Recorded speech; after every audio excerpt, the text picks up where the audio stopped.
Alaikum everybody, it's Smooth the Ansar. Um, I had a situation, well, a slight conversation, I guess, with one of my sons today. He told me, he like showed me his phone. He's like, "Who's this?" It was somebody on Facebook who like requested him to, add them as a friend, and so to add her as a friend. And so, like, I looked at him like, "Oh yeah, she tried to hit me up before too." Um, so he's like, "Well, who is she?" And so I had to give him the whole lowdown on how I don't really think she's related to us, like, genetically. But I gave him the lowdown on. I said in another video that I'm tracing my family history, one, and two, that my family, we've gone through a lot of things. My personal, family have gone through a lot of things here, due to like American government and the way that things are done. One of the things is, I don't know if I mentioned this, but sorry if it's a little bit redundant, but there was one of my stepfather's relatives, she used to get mad at people and will call DIFUS on them. DIFUS is an acronym for Division of Youth and Family Services. And what they do, what they're notorious for doing, especially back then, I guess. I don't really know how it works now because I'm not like, you know, in that, that's not like a part of my world these days. But what they were known for doing is taking children from their homes. And I can still, well, I won't go all into that. But so that's what happened to people in my family.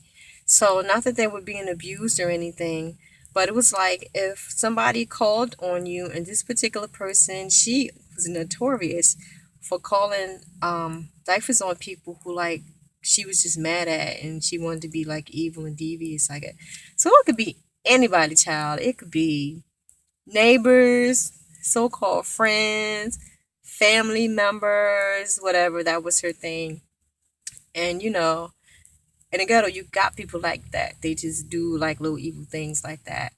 Um, if you never heard of Willie Lynch, the Willie Lynch letters, that'd be a great starting point for you to try to wrap your mind around how and why people would do things like that. But so that's what happened in my family. So my generation, we actually, a lot of us were pulled out of the family, and so we lost contact for many years, and we still struggle, even though I think we've all managed by the will and grace of Allah to come back into each other's lives. It's a real struggle for us to get back to anywhere where we would have been had we not been removed from each other's lives. So I went into the whole thing with my son about how this particular girl, um, why she would probably be hitting him up and, looking at him as a cousin and stuff like that. And then lo and behold, I'm talking to another family member of mine, an actual family member who I'm close to. And we're talking, and I found out that people that I thought were cousins and stuff may not be. And so it prompted me to do this little video to say to people, or to, I guess, kind of appeal to people within our culture, African American culture. I don't know what other people do this, maybe other people do, but in our culture, we we are just so, like, we embrace each other so much that, when I was growing up, we would say play cousin. That's your play cousin. That's my play cousin. But we really became like cousins. You know what I mean? Like, we'd eat together, we'd sleep together.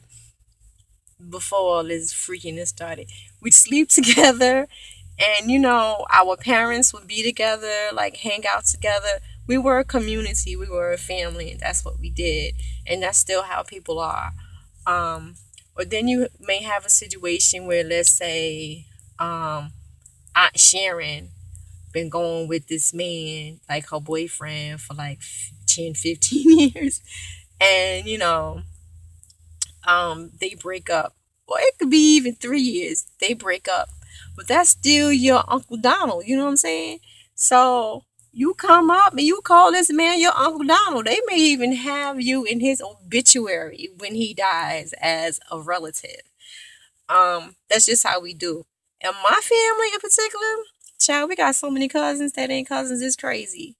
And, we may know that we're not blood relatives, but when we start having children and we just say, this your Aunt Sharon or this your cousin Bev or whatever, that's what it is. So when you get into situations where now you're trying to find your people, your actual blood related people, it gets really, really crazy.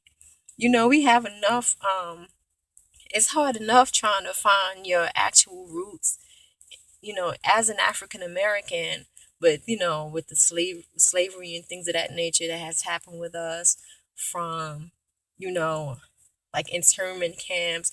I have a lot of, Native American um bloodline, which again I already went into that in another thing. But so with the internment camps and just different things where they removed native children from their people in order to civilize them and make them Americanized and passive and stuff like that. So we have a lot of red tape to try to cut through. And man, it's hard trying to find the truth. It's hard, and it's not that you don't love your play cousin, your play auntie, but when it comes to heritage and bloodlines, it gets really difficult. So I was thinking maybe I can kind of appeal to some people to say, y'all, let's start putting it out there to our children, and let's start maybe trying to get some dialogue going, and let's start talking to the elders in the family. I don't care if your Uncle Ray Ray is a crackhead. He probably knows something that you don't know, that you need to know. Because when Ray Ray dead, then that information is gone too. Um, I've been blessed to I wasn't taken away from the family. I was able to stay there.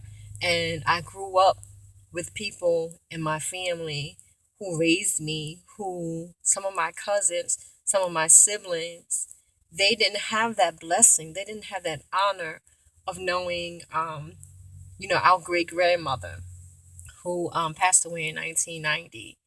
You know, me and my cousin Malika and I, we had the privilege of having that. We grew up with the aunties and the uncles. We grew up with our grandfather. We grew up with my great grandma. So there's information that we have that the others don't have.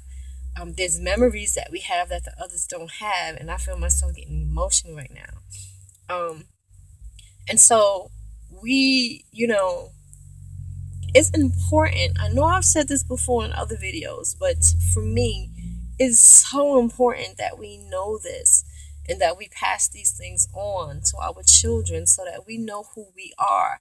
We African Americans, we have a lot of issues because we don't know who we are. It is extremely important to know yourself, the old saying, know thyself. You have to know yourself, or you just won't know where you're going. You'll always be lost. And of course, that was and is um, a big piece to the plot that the people who came over here and started causing hell and havoc, um, that was a big part of the plan to take away our history, take away our names, take away our language, take away our families, take away ourselves. Because that's how you break a people, that's how you tame a people. And look around, we're broken. We're broken, we've been tamed, and we got a hell of a lot of work to do. I don't even know where to begin.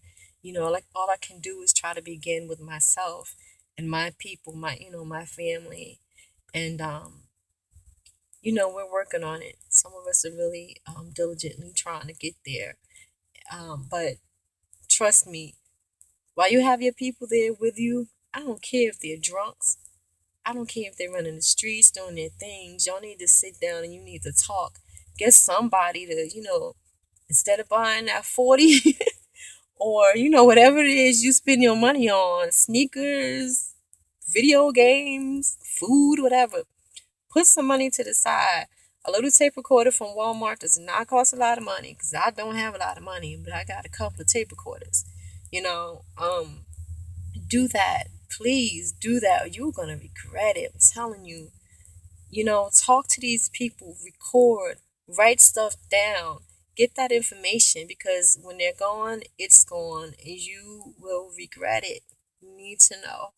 All right. I love y'all. Believe that. Deuces. I'll talk to y'all later, inshallah. Peace.